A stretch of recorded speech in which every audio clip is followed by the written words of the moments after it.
مومنو، جب تک تم ان چیزوں میں سے جو تمہیں عزیز ہیں اللہ کی راہ میں خرچ نہ کرو گے کبھی نیکی حاصل نہ کر سکو گے، اور جو چیز تم خرچ کرو گے اللہ اس کو جانتا ہے۔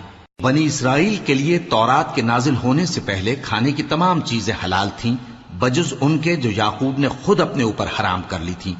کہہ دو کہ اگر سچے ہو تو تورات لاؤ اور اسے پڑھو، یعنی دلیل پیش کرو۔ اب جو اس کے بعد بھی اللہ پر جھوٹے افطرا کریں تو ایسے لوگ ہی بے انصاف ہیں۔ کہہ دو کہ اللہ نے سچ فرما دیا، پس دین ابراہیم کی پیروی کرو جو سب سے بے تعلق ہو کر ایک اللہ کے ہو رہے تھے اور مشرکوں میں سے نہ تھے۔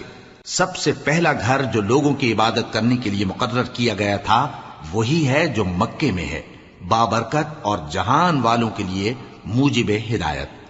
اس میں کھلی ہوئی نشانیاں ہیں جن میں سے ایک ابراہیم کے کھڑے ہونے کی جگہ ہے۔ جو شخص اس مبارک گھر میں داخل ہوا اس نے امن پا لیا، اور لوگوں پر اللہ کا حق یعنی فرض ہے کہ جو اس گھر تک جانے کا مقدور رکھے وہ اس کا حج کرے، اور جو اس حکم کی تعمیل نہ کرے گا تو اللہ بھی اہل عالم سے بے نیاز ہے۔ کہو کہ اے اہل کتاب، تم اللہ کی آیتوں سے کیوں کفر کرتے ہو جبکہ اللہ تمہارے سب اعمال سے باخبر ہے؟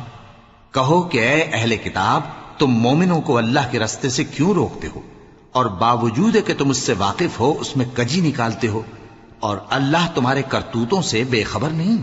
مومنو، اگر تم اہل کتاب کے کسی فریق کا کہا مان لو گے تو وہ تمہیں ایمان لانے کے بعد کافر بنا دیں گے، اور تم کیوں کر کفر کرو گے جبکہ تم کو اللہ کی آیتیں پڑھ پڑھ کر سنائی جاتی ہیں اور تم میں اس کے پیغمبر موجود ہیں۔ اور جس نے اللہ کی رسی کو مضبوط پکڑ لیا وہ سیدھے رستے لگ گیا۔